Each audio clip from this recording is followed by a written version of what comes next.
గుంటూరులో కాసేపటి క్రితం మాజీ మంత్రివర్యులు మా గుంటూరు జిల్లా వైఎస్ఆర్ పార్టీ అధ్యక్షులు అంబటి రాంబాబు గారి మీద దాడి చేశారు. చాలా దుర్మార్గంగా ఆయన పైన దాడికి ప్రయత్నం చేశారు. నిన్న సాయంత్రం మరో మంత్రివర్యులు మాజీ మంత్రివర్యులు మహిళా మంత్రి శ్రీమతి విడుదల రజనీ గారు ఆలయంలో పూజలకు వెళ్తే అక్కడ ఆమె మీద దాడికి ప్రయత్నం చేస్తే వైఎస్ఆర్ పార్టీ కార్యకర్తలు తిప్పికొట్టారు.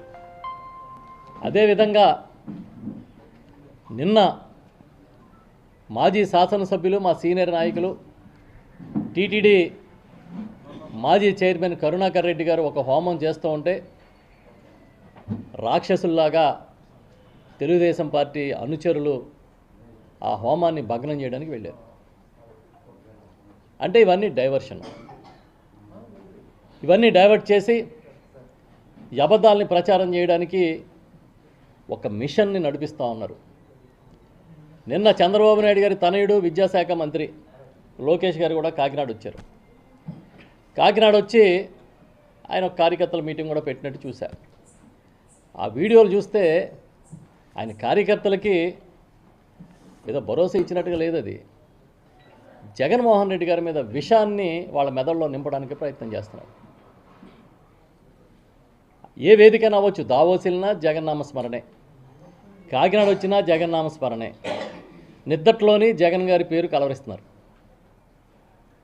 ఒక్క మనిషి, ఒక్క నాయకుడు ఇంతమందిని కలవరపాటు గురి చేసి నిద్ర పట్టనివ్వకుండా చేస్తున్నాడంటే జగన్ ఒక శక్తి. చంద్రబాబు వాళ్ళ మద్దతుదారులకి నిద్రపోనివ్వట్లేదు వాళ్ళ అధికారంలో ఉన్నా కూడా. అంటే జగన్ అంటే ఎంత భయం ఉందో చూడండి.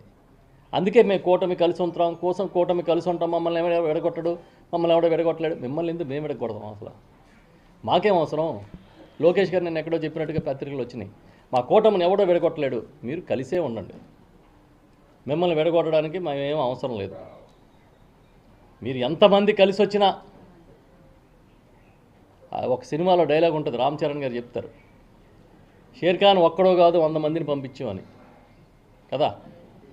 జగన్మోహన్ రెడ్డి గారు తన స్వశక్తి మీద ప్రజల్ని నమ్ముకొని పార్టీ పెట్టినవాడు. ఆ పార్టీలో ఇవాళ సామాన్యులు, పేదలు, బడుగు బలహీన వర్గాలు జెండాని ప్రేమగా గుండెల్లో పెట్టుకుని మోస్తున్న వాడు ఉన్నారు. మీరేం చేస్తున్నారు? జగన్మోహన్ రెడ్డి గారి మీద ఒక విషయాన్ని ప్రచారం చేస్తే, ఏదో పాత పూర్వం ఒక సామెత, ఒక కథ ఉంటుంది, బ్రాహ్మడు నల్ల మేక కథలాగా. ఒకే అబద్ధాన్ని పదే పదే చెప్పి జగన్ గారి మీద విషాన్ని మెదడులో నింపే ప్రయత్నం చేస్తున్నారు. కానీ మేము చెప్తున్నాం, ఇవాళ పవిత్రమైన వెంకటేశ్వర స్వామిని, కలియుగ దైవాన్ని రాజకీయాల్లోకి లాక్కొచ్చింది చంద్రబాబు నాయుడు, ఆయన మద్దతుదారులు, మద్దతు పార్టీలు మాత్రమే.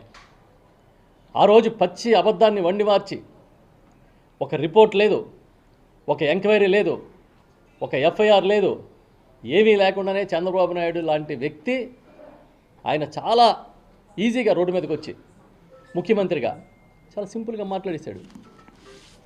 తిరుపతి లడ్డూలో ప్రసాదంలో కొవ్వులు కలిసినాయి, జంతు కొవ్వులు అన్నట్టుగా కల్తీ జరిగిపోయిందని మాట్లాడేశాడు. డిప్యూటీ సీఎంగా ఉన్న పవన్ కళ్యాణ్ గారు రోడ్డు మీదకి వచ్చి అసలు సనాతన ధర్మానికే విఘాతం కలిగింది అని చెప్పి ప్రాయశ్చిత్త దీక్ష చేస్తున్నానని దీక్ష చేశారు. ఈ దేశంలో నిజమేనేమో అన్నంత పరిస్థితిని క్రియేట్ చేశారు. కానీ తిరిగి చూస్తే సుప్రీంకోర్టు ఆ రోజే చెప్పింది, ఇది తప్పు, ఇది బాధ్యతారాహిత్యం, చంద్రబాబు నాయుడు ఇలా మాట్లాడడం తప్పు అని ఆ రోజే చెప్పింది. ఇంత దుర్మార్గంగా రాజకీయాలు చేయకండి అని కూడా ఆ రోజు సుప్రీంకోర్టు చెప్పింది, వ్యాఖ్యానించింది.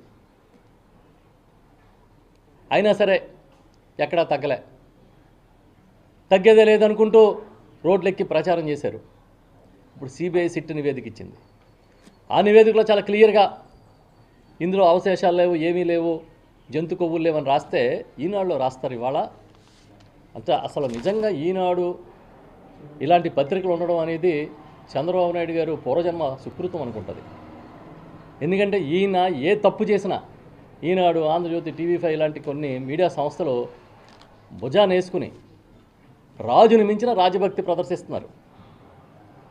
అసలు అంత దారుణంగా జర్నలిజాన్ని ఆ స్థాయికి తీసుకొచ్చినప్పుడు ఎవడో కనపడ్డది. ఇవాళ ఈనాడులో రాస్తారు, చాలా చిత్రంగా రాశారు. పొద్దున్నే చూసి అసలు నవ్వాలా, ఏం చేయాలో అర్థం కాదు. వాళ్ళు ఏం రాస్తున్నారంటే, ఎన్డీడీబీ నివేదిక సిట్కి ఎలాగ ప్రామాణికంగా ఉంటుంది. ఇది ఎందుకు ఎన్డీడీబీకి సిట్టు అక్కడ పంపించాలి, వాడు అందులో కొవ్వులు లేవంటే జంతు కొవ్వులు అంటే లేకుండా పోతాయా అని రాస్తూ ఒక వితండవాదాన్ని రాశారు. దాంట్లో ఏంటంట,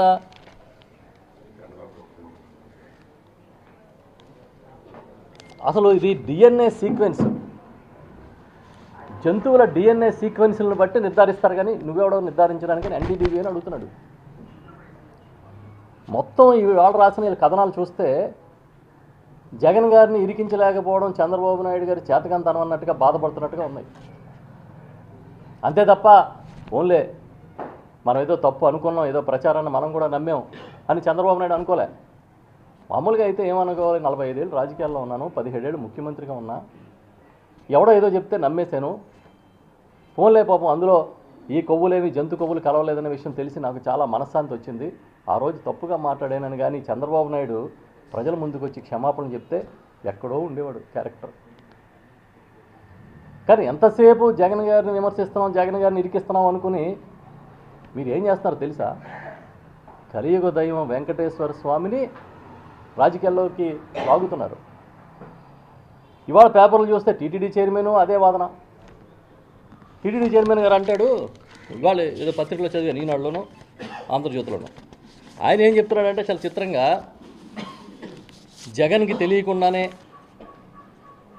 ఇదంతా జరిగిపోయిందంటారా, జగన్ సహకారం లేకుండానే జరిగిందంటారా అని మాట్లాడుతున్నాడు.